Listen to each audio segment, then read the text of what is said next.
Hello and welcome to this week's Ectohead.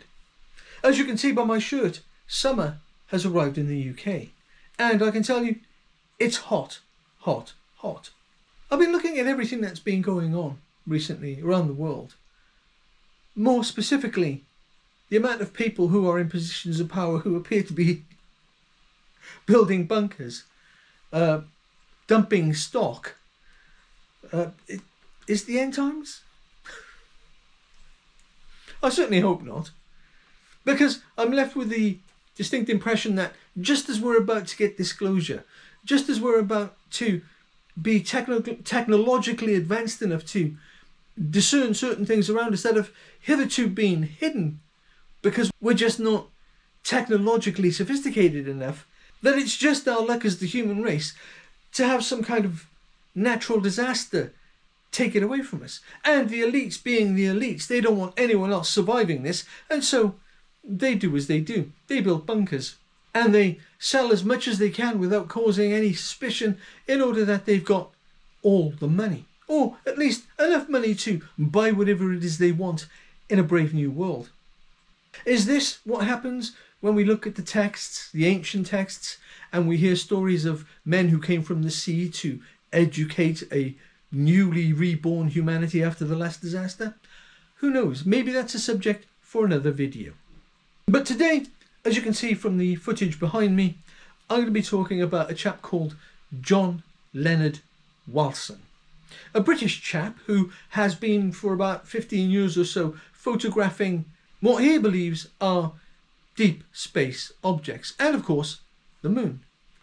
And so to get to the deep space objects, there is no doubt that what he's filming is interesting. The only question is are they alien or are they human tech? Because there's no question of whether or not they're there or not. They're definitely there. Everyone agrees on that. Or pretty much everyone agrees on that. But are they alien or are they human? It's my inclination now, after many years of viewing the footage, that what he's filming is mostly human technology. He's managing somehow to capture satellites, the space station, which he readily admits. He's photographed the space station and he's provided pictures and said, this is the space station, etc. Recognizable objects that are in space. And he manages to do so with a great deal of detail, if, however, a great amount of glare. So I was looking at one particular picture from the footage that he's managed to collect, and it reminded me of an observatory telescope. You know, the one with the sort of the business end at one end. There's like a framework, like a Meccano or a bar framework, and they've got like the mirror end, is it? Would that be the mirror end or the lens end? I don't know much about telescopes, obviously. And I felt that was really interesting. And then I looked at some of the more outlandish shapes, and I thought to myself, what does an orbital telescope look like? And there was an artist's rendition of an orbital telescope which had all the kit at one end, a long extended arm, and a bit of kit at the other end. And looking through the footage, I found something that looked like this artist's rendition. Now, most orbital telescopes are dustbin shaped. They're a kind of thick tube, usually wrapped in a foil or mylar, and they've got a couple of solar panels hanging off them or bolted to the sides. They're very recognisable things, and in amongst the footage you can see those also. But as I've said, there are these outlandish shapes, and they look for all the world like they could be exotic space stations that maybe we don't know about.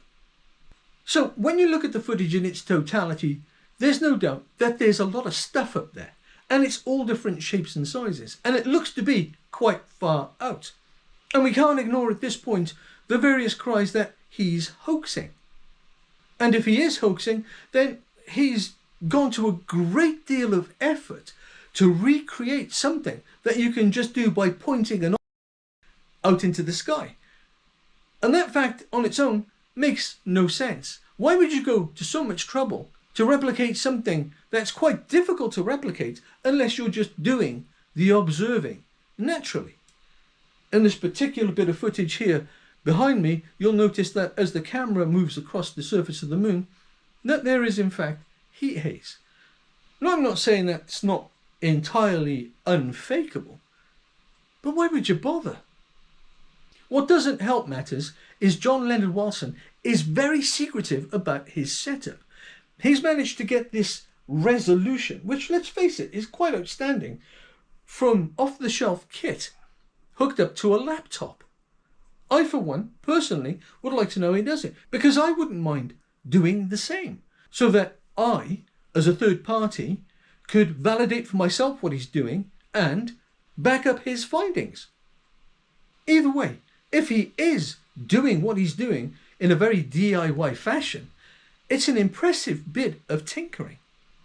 As I've said, in my view, he is photographing mostly human engineering that's out there in space.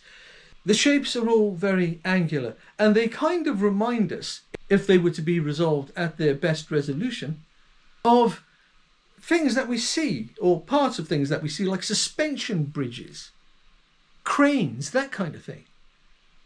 And so it's not a stretch for me to look at these objects that he's seeing in deep space and think, we built that.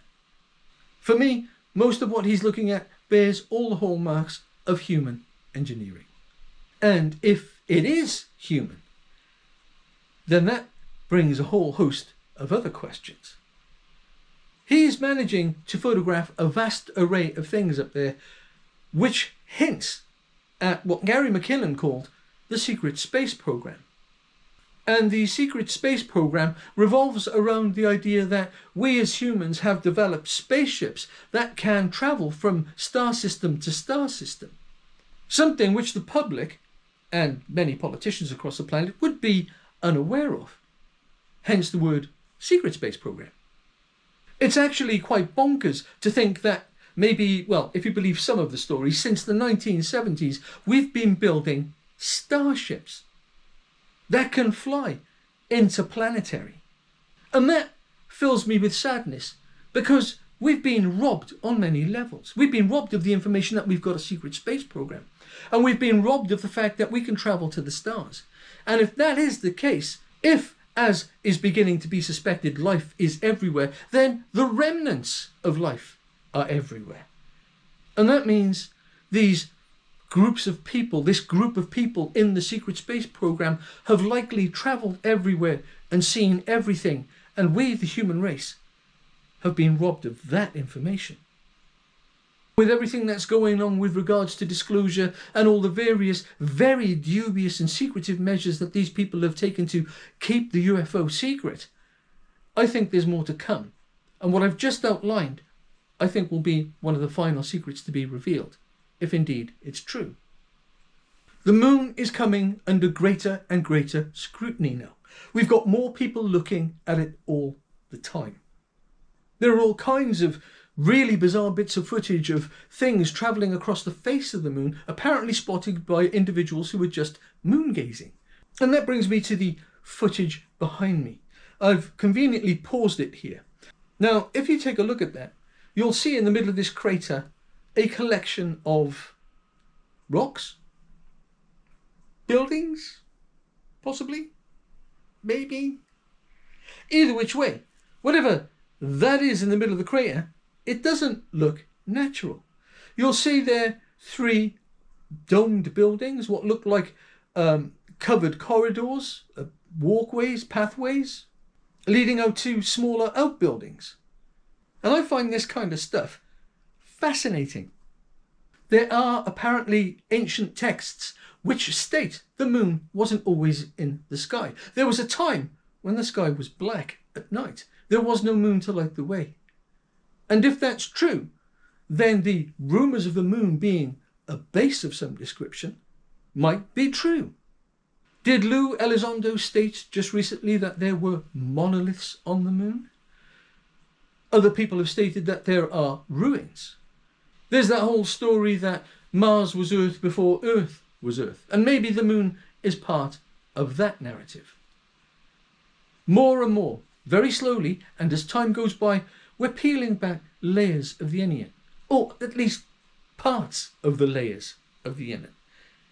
And it's a painful process, because not only are we being stalled by officialdom, Not only are the secrets being kept by people who really shouldn't be keeping them and making things difficult for us to find out, the fact that the populace at large of the planet has been educated against any of these mysteries and their possible reality makes it immeasurably more difficult to bring these things to light. There is no mass public interest, just the core of humanity, a small percentage which is very passionate about the subject, and like John Leonard Walson, found something unusual and refuses to let the bone go. So say what you want about Mr. Walson. The bottom line is he's persevering, and if he isn't hoaxing, and I don't think that he is, and if I'm wrong, I'm happy to say so. But it's people like Mr. Walson who are making a difference, showing up, filming, and relaying that footage to us. And in his own way, like the rest of us, just trying to find our way through this mystery to the end, to get some kind of answer. He's doing it on his own time and his own dime. And, more importantly, weathering the storm. If you do decide to go on John Leonard Walson's YouTube page, and I wholeheartedly hope you do, then you'll find that his journey hasn't been particularly smooth. He does have footage of dark helicopters which appear to have no markings, flying over his house, which is a tactic some people say they experience when they've been trying to get information out to the world, that there are intimidation tactics being levied at them. But still, he carries on. Now, if he was hoaxing, there wouldn't be any need for any outside attention. And I know that there are some people who say he lives under the flight path of Chinook helicopters or next to an RAF base. I'm not sure where he lives. John Leonard Walson, like Jim Quirk and many others who run various YouTube channels such as Post Disclosure World, Third Phase of Moon, Psychoactivo Podcast with Pavel, Area 52 with Chris Ramsey, Jesse Michaels, Richard Dolan, all of them pushing in the same direction. All of them pushing towards some kind of truth. And as many of us that there are, we could always do with a few more. So if you're out there watching this, please get in touch with your experiences. Please get in touch with your pictures. Please get in touch with your footage. Every little bit helps. Because in this particular instance, the truth needs all the help it can get. And disclosure can't come a moment too soon. Do let me know what you think in the comments below. Do like, subscribe and share. It really would help the channel.